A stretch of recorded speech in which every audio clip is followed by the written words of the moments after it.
Paz, queridos. Amém. Glória a Jesus.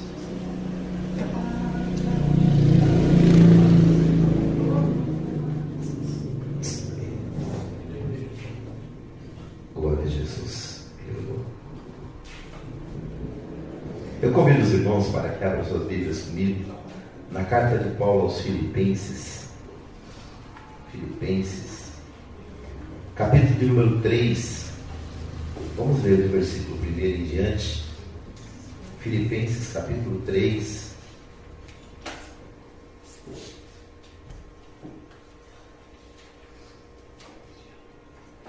A partir do versículo 1.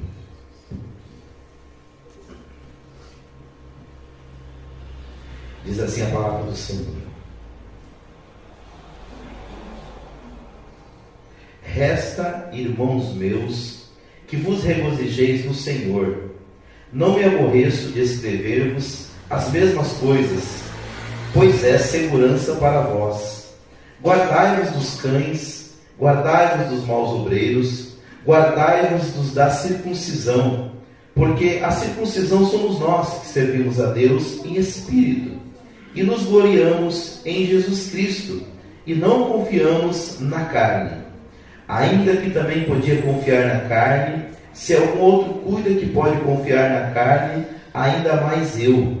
Circuncidado ao 8º dia, da linhagem de Israel, da tribo de Benjamim, hebreu de hebreus, segundo a lei, fui fariseu, segundo o zelo, perseguidor da igreja, segundo a justiça que há na lei, irrepreensível. Mas o que para mim era ganho, reputei por perda por Cristo.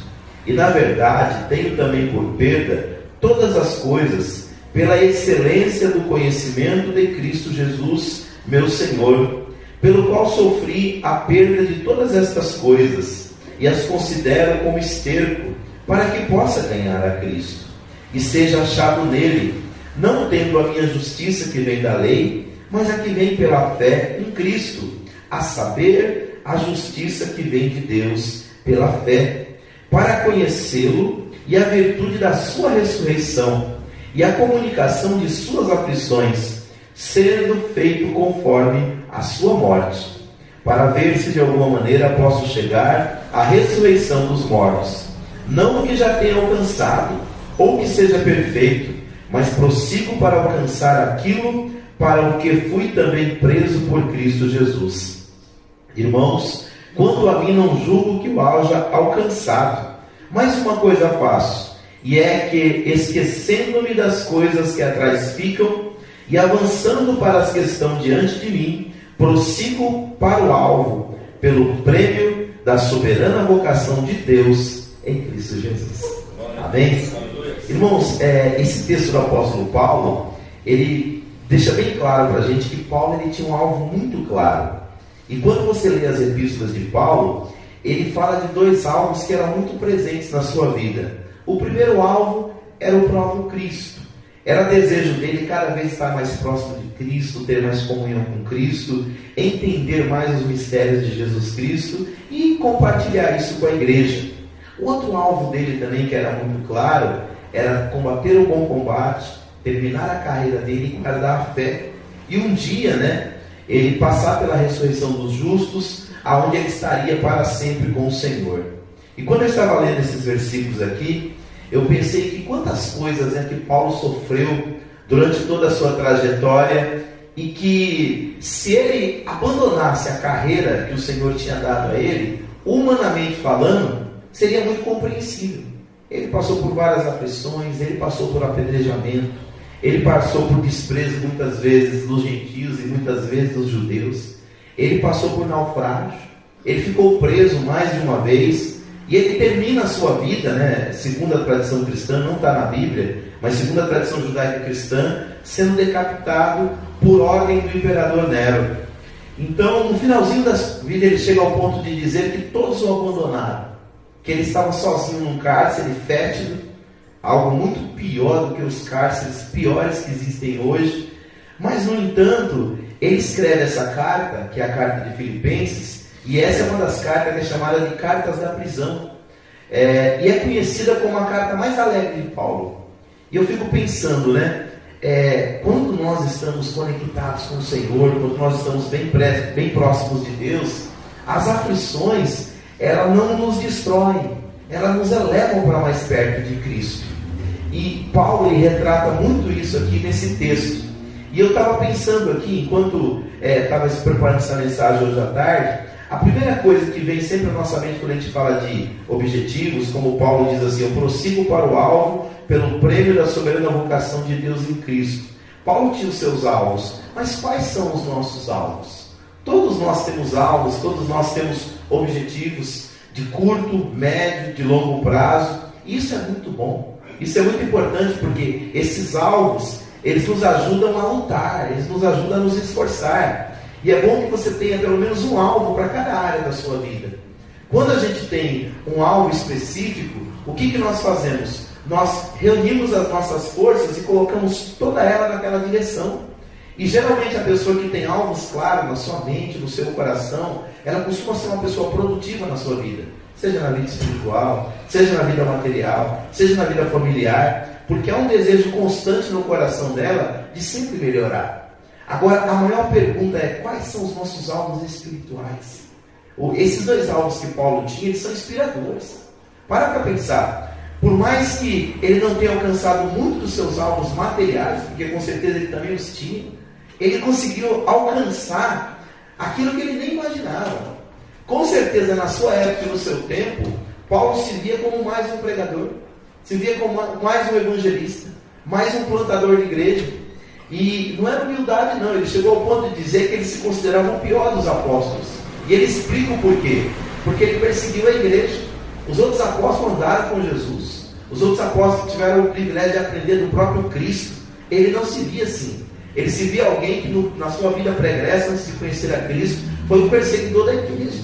A Bíblia chega a relatar lá em Atos que ele chegou a invadir casas e arrastar pessoas. Quando você fala de arrastar, né? Você pensa de várias formas. Você não está simplesmente pegando a pessoa e conduzindo. Não, ele dizia Lucas, ali no relato de Atos, fala que ele arrastava pessoas da sua casa. Até que em Atos 9, ele tem um encontro pessoal com Jesus. E a percepção da vida dele muda-se completamente. Então, quando nós falamos sobre alvos e objetivos, todos nós temos os nossos. E a maior pergunta para nós nesse momento é: será que os nossos alvos estão alinhados com a vontade de Deus? Isso é muito importante, porque quando nossos alvos estão alinhados com a vontade de Deus, Deus é o mais interessado em nos abençoar. E a Bíblia diz: se Deus é por nós, quem será contra nós? Né? A Bíblia diz que Ele não poupou nem o filho dele. Né? Então, quando nós temos uma causa, naquela que vai glorificar o nome do Senhor, o maior interessado em ver essa causa, como foi pregado aqui no domingo, virar um propósito, se tornar realidade, é o próprio Deus. Né? Então, existe um alvo maior que Paulo defendia, além das conquistas aqui da terra, que era Cristo e o céu. Isso me deixa presente em todas as cartas dele. Ele chega ao ponto de dizer que Cristo em nós é a esperança da glória. Nesse versículo ele une os dois propósitos, ele une os dois alvos. Ele fala sobre Cristo e ele fala também sobre o que? Sobre o céu. Nessa própria carta dos Filipenses, ele diz que nós aguardamos do céu o nosso Senhor e Salvador Jesus Cristo. Então, a mensagem de Cristo, a pessoa de Cristo, o ministério de Cristo estava muito presente na vida de Paulo. E nesses versículos aqui, dá para a gente entender um pouquinho como Paulo fez para prosseguir para o alvo. Esse alvo que é Cristo, esse alvo que é o céu. E ele compartilhou isso com a igreja dos Filipenses. E eu quero rapidamente aqui falar um pouco sobre isso com vocês. No versículo 1, Paulo diz assim, resta, irmãos meus, que vos regozijeis no Senhor. Primeiro ele fala para a gente se alegrar em Deus. Por que se alegrar em Deus? Porque muitas das vezes situações da vida virão para bater o nosso coração. Mas quando nós olhamos para Deus, nós lembramos que a alegria do Senhor, ela é a nossa força. Nós lembramos aquilo que o salmista Davi disse, que Deus podia tirar tudo dele, tirasse o trono, tirasse a coroa, tirasse o cetro, tirasse o povo, mas não retirasse dele a alegria pela salvação. Então ele continua dizendo assim, eu não me aborreço de escrever-vos as mesmas coisas. Então Paulo repetia muitas vezes tudo que que realmente era importante para ele. Se você ler as cartas, você vai ver que alguns assuntos, principalmente como esses que eu falei, o céu e a pessoa de Jesus, era uma prioridade no ministério de Paulo. Então, geralmente, tudo aquilo que é importante para nós, a gente dedica força, a gente dedica tempo, a gente dedica os nossos melhores momentos, a gente quer ver aquilo dar certo.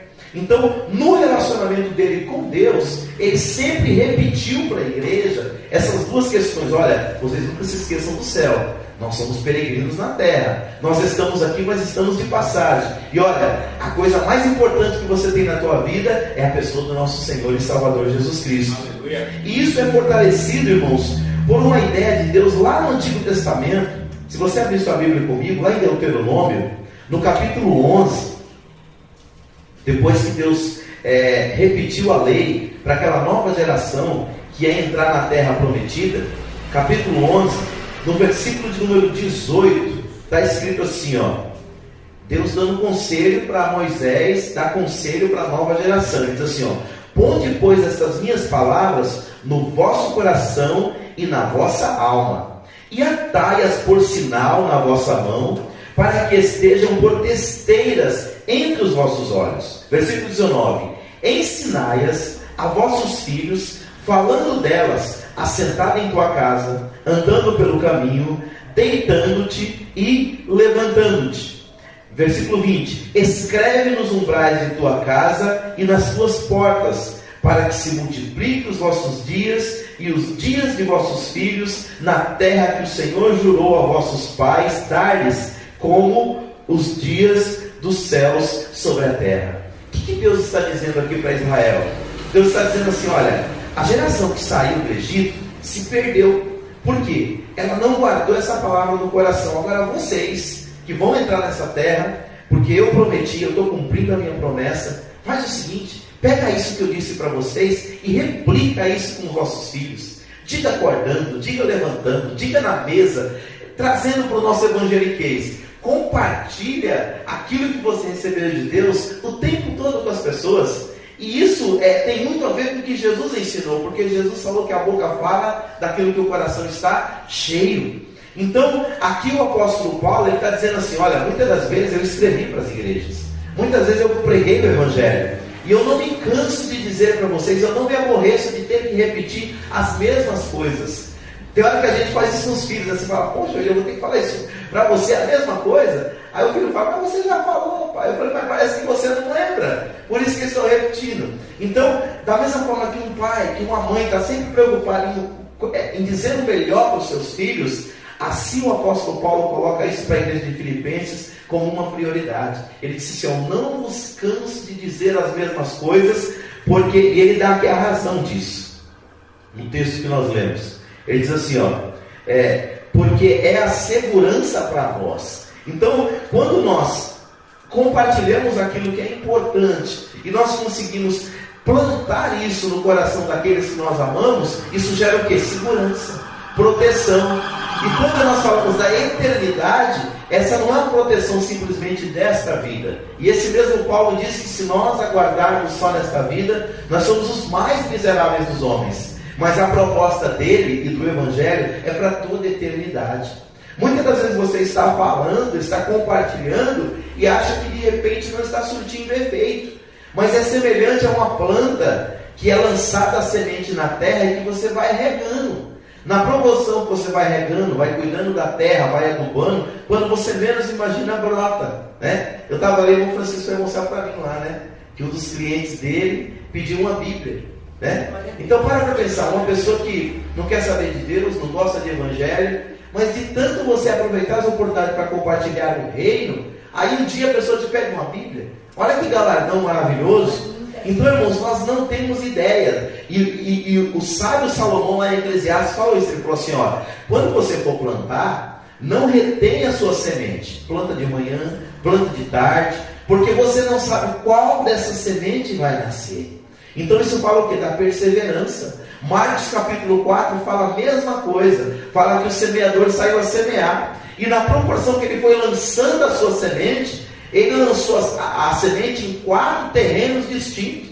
Apenas um frutificou. e ainda frutificou 30%, 60% e outra semente 100%. Mas o que me ensina aí a lição? Essa perseverança. Então, para que a gente possa prosseguir no alvo que é Cristo, para o céu, Paulo repetia. O que ele repetia para os outros, ele repetia para si mesmo, aquilo que realmente era importante. Segundo lugar, Paulo aconselha a nós fugirmos dos maus relacionamentos. Olha o versículo 2. Ele diz assim: guardai-vos dos cães, guardai-vos dos maus obreiros e guardai-vos dos da circuncisão. Aí eu fui pesquisar o que era isso. O que era cães para as pessoas naquela época? Eram pessoas impiedosas e inimigas de Deus. O que ele estava dizendo? Olha, toma cuidado quando você começar a se relacionar com a pessoa e prestar atenção que essa pessoa não tem o seu Deus. Toma muito cuidado com a influência que ela pode trazer sobre a sua vida.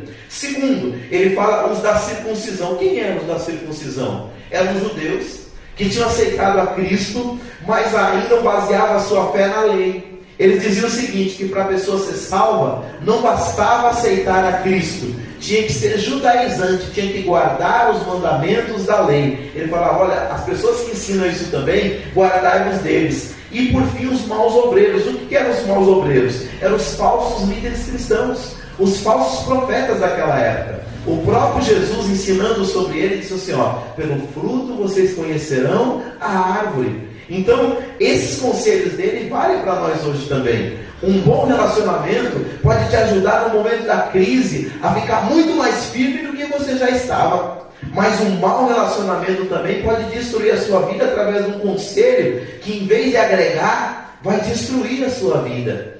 E em terceiro lugar, Paulo ensina, para nós conseguirmos prosseguir até o alvo, como ele fez, Paulo ensina a importância da renúncia por amor a Cristo. É importante nós sempre fazer o seguinte questionamento: o que eu preciso abrir mão para servir a Cristo? Versículos 4 e 8 ele diz assim, ainda que também podia confiar na carne, se algum outro cuida que pode confiar na carne, eu ainda mais. Ele está falando de como é que a vida dele pregressa. Fui circuncidado ao 8º dia, eu era da linhagem de Israel, da tribo de Benjamim, hebreu de hebreus segundo a lei, fui fariseu, segundo o zelo, fui até perseguidor da igreja, segundo a justiça que há na lei, eu era irrepreensível. O que ele está dizendo? Os valores desse mundo eu era o cara. Mas olha o que ele diz no versículo 7. Mas o que para mim era ganho, eu reputei por perda, por Cristo. E ele diz assim, na verdade tenho também por perda todas as coisas, pela excelência do conhecimento de Cristo Jesus, meu Senhor, pelo qual sofri a perda de todas essas coisas e as considero como esterco. Você sabe o que é esterco, né? Esterco é aquele cocô do cavalo que a gente usa para fazer adubo.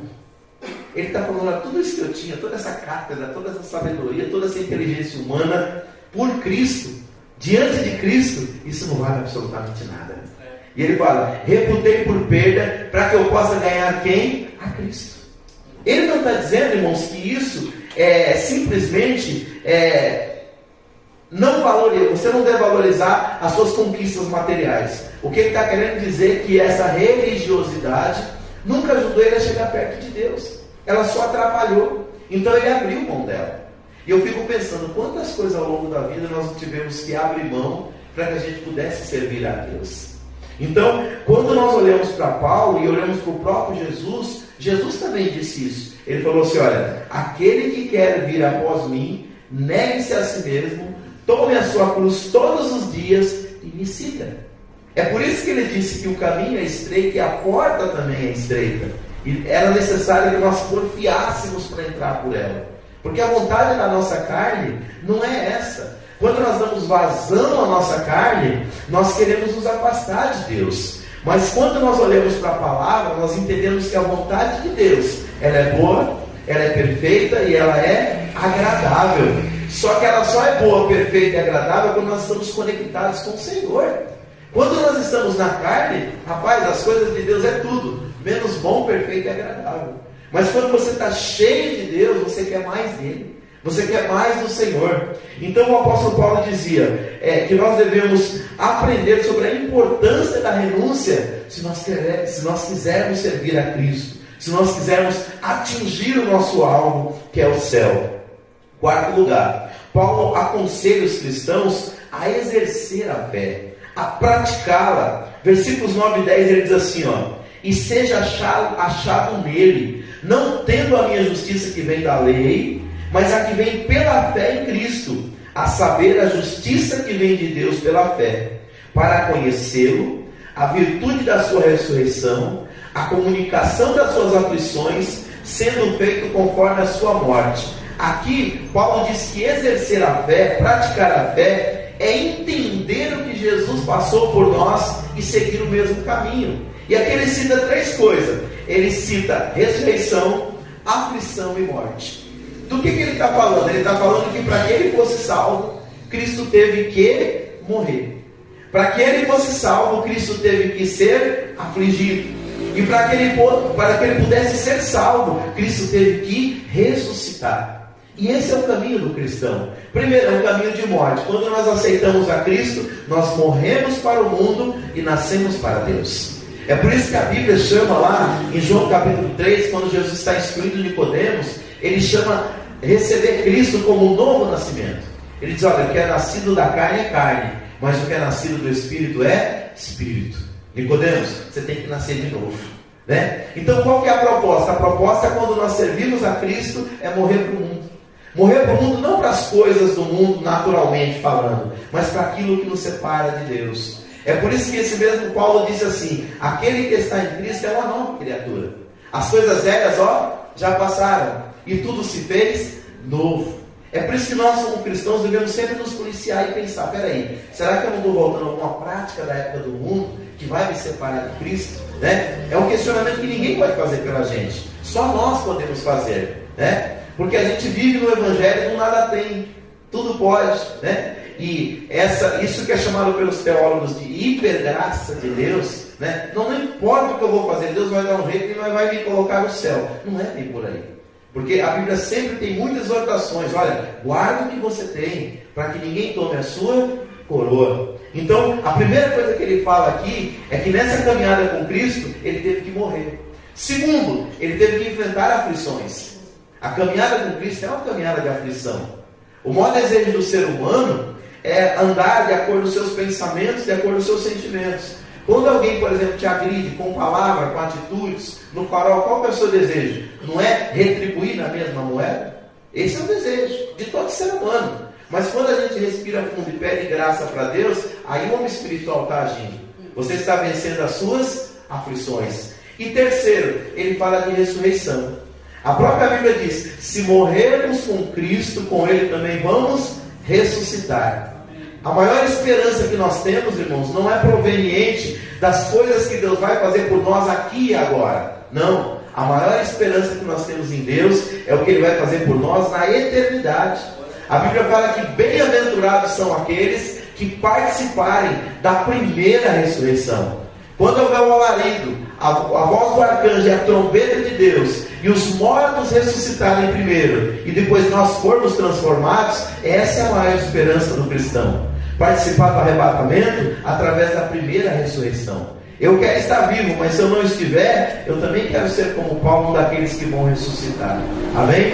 E para nós concluirmos, irmãos, Paulo coloca a sua esperança nessa ressurreição de Cristo. Olha o que ele diz no versículo 11: para ver se de alguma maneira eu possa chegar à ressurreição dos mortos. Quando você lê a carta aos Coríntios, havia um problema naquela igreja, que alguns pregadores estavam ensinando que a ressurreição de Cristo não foi literal, que Jesus Cristo não tinha ressuscitado. Paulo passa um capítulo todinho, que é o capítulo 15, com 58 versículos, para deixar claro para a igreja que Cristo ressuscitou. Ele diz, olha, ele ressuscitou, ele apareceu primeiro para as mulheres, depois ele apareceu para Cefas, que era Simão, Pedro, depois ele apareceu para os 11, depois ele apareceu para uma multidão, que já é quase 500 pessoas, dos quais muitos hoje ainda estão vivos, e ele vai dando provas. E ele diz mais, ele diz assim, Cristo não ressuscitou, é vã a nossa esperança. Nós estamos perdendo tempo na igreja. Era isso que ele estava dizendo. Ele falou, mas se Cristo ressuscitou, ele é primícia dos que dormem. E se ele é primícia dos que dormem, nós também ressuscitaremos com ele. Então, o que ele está colocando aqui? Que a maior esperança dele é a ressurreição de Jesus. E por que eu enfatizo isso? Porque alguns círculos cristãos, ditos cristãos, já se ensina que a ressurreição de Cristo foi simbólica. Você pega muitas vezes um menino na igreja, cheio de desejo de servir a Deus. Eu ouvi isso da boca do pastor Augusto Nicodemos. E aí você envia ele para um seminário. Só que nesse seminário, muitas das vezes, tem ateu dando aula. Por isso que a gente tem que tomar muito cuidado da fonte que nós estamos bebendo. Aí o ateu vai lá e ensina que tudo que tem na Bíblia é mito e simbologia. O que é mito e simbologia? Não é real. É história que foi criada. É fábula. E o apóstolo Paulo repreendeu também Timóteo para tomar cuidado com isso. Ele disse assim, para ele persistir em ler, em aprender e em praticar aquilo que ele aprendeu na palavra, porque fazendo assim ele salvaria tanto a ele como aqueles que o ouviam. Então o evangelho verdadeiro, ele é poder de Deus para a salvação daquele que crê. Agora o evangelho falso, ele é muito pior do que o cara não ter religião. Porque o próprio Jesus falou que essa pessoa que ensina o evangelho falso, ensina a religião contrária à palavra de Deus, ele é um cego guiando outro cego. Ambos vão cair no buraco. Então, Paulo dizia assim, lá no capítulo 15 da primeira carta aos Coríntios, que a ressurreição é a maior esperança da igreja. E é ali que está ancorada a nossa fé. Então, o que nós pregamos? Que Cristo morreu em nosso lugar, que Cristo sofreu em nosso lugar, levou os nossos pecados sobre ele, mas não termina aí. A Bíblia diz que ao terceiro dia ele ressuscitou, e ele passou 40 dias dando provas inequívocas da sua ressurreição. E depois ele subiu para o Pai, prometendo que um dia ia voltar. Lembra do que aconteceu? Ele estava no Monte das Oliveiras, ali em Jerusalém, e ele abençoa os discípulos e sobe.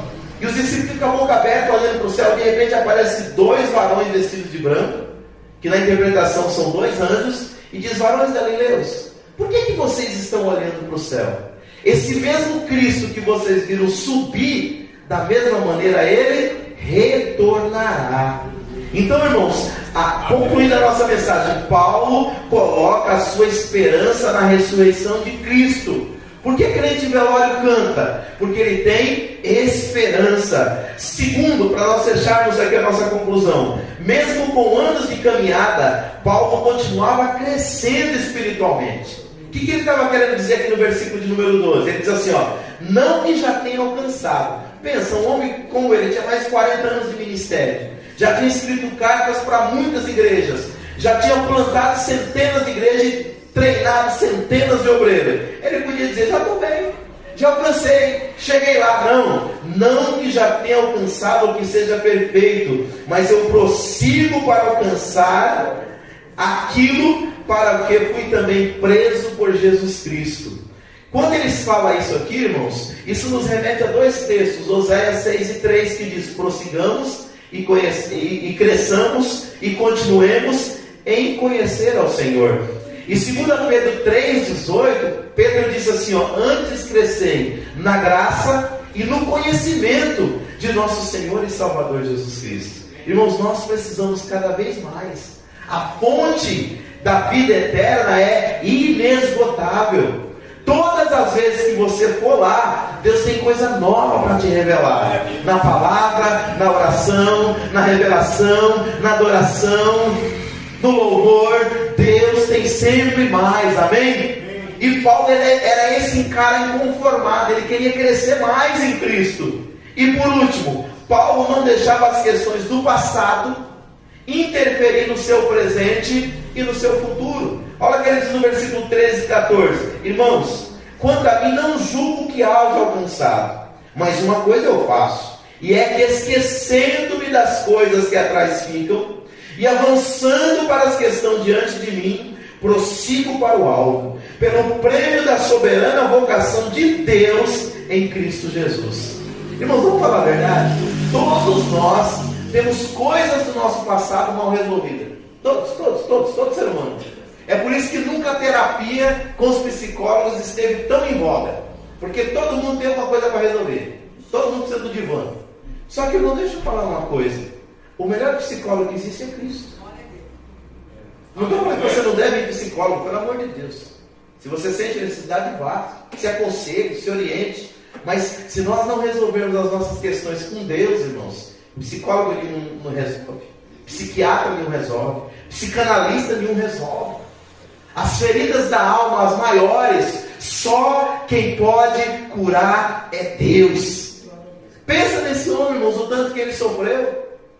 Sofreu com os irmãos, sofreu com os gentios, sofreu com os romanos, sofreu com os imperadores, sofreu com os ricos, ele sofreu com todo mundo e com todos.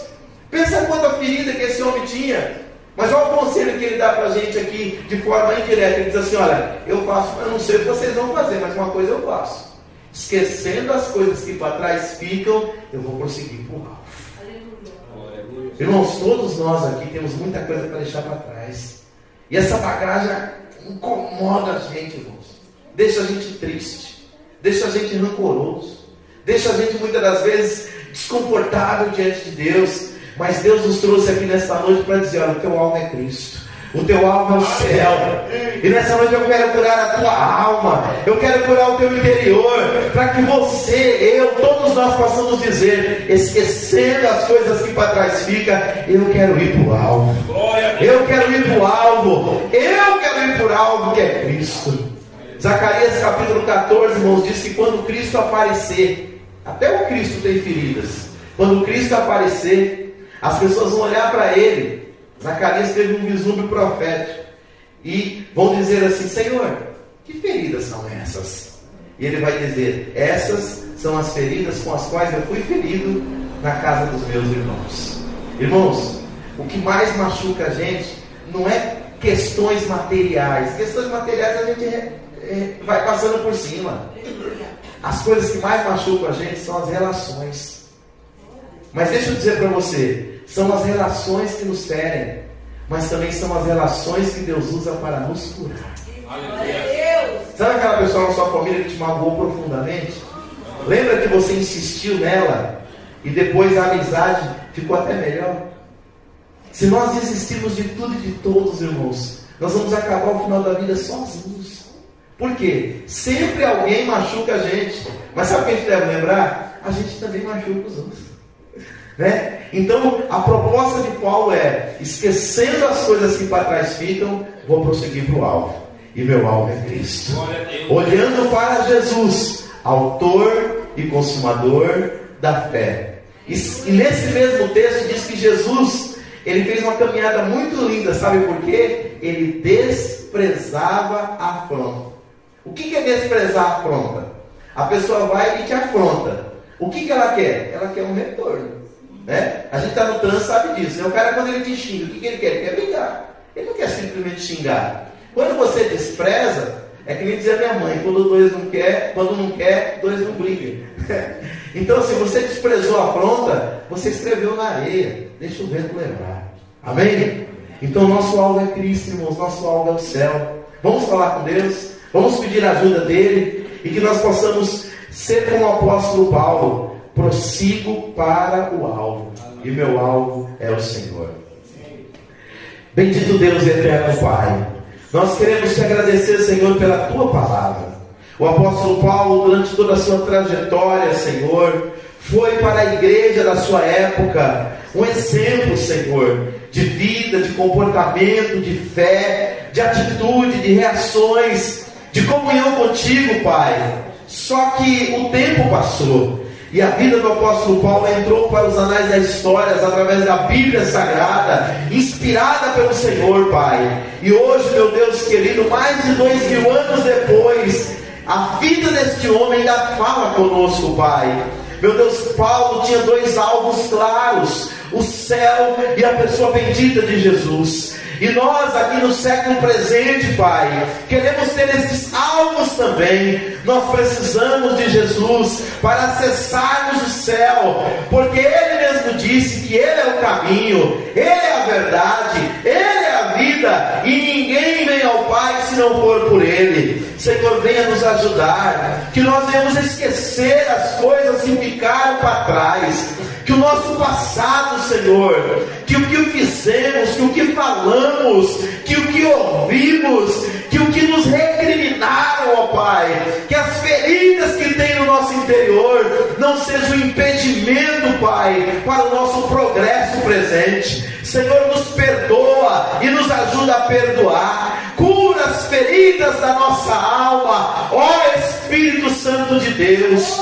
Nós não sabemos nem como convém orar, mas sabemos que o Senhor intercede por nós com gemidos inexprimíveis. Vem, Espírito Santo de Deus, curar as feridas que eu fiz e curar as feridas que fizeram em mim, curar as feridas que o meu irmão e a minha irmã fez e curar as feridas que foram feitas neles, ó Pai. Há poder no Teu nome nesta noite, ó Deus, ó Pai, em nome de Jesus. Entra aonde psicanalista nenhum, psicólogo nenhum, psiquiatra nenhum, ó Pai, pode entrar no íntimo da alma e do coração do ser humano, Pai, e venha nos curar pelo poder do Teu nome, Pai. É o que nós te pedimos em nome de Jesus. E se você crê, diga amém. Amém. Glória a Deus.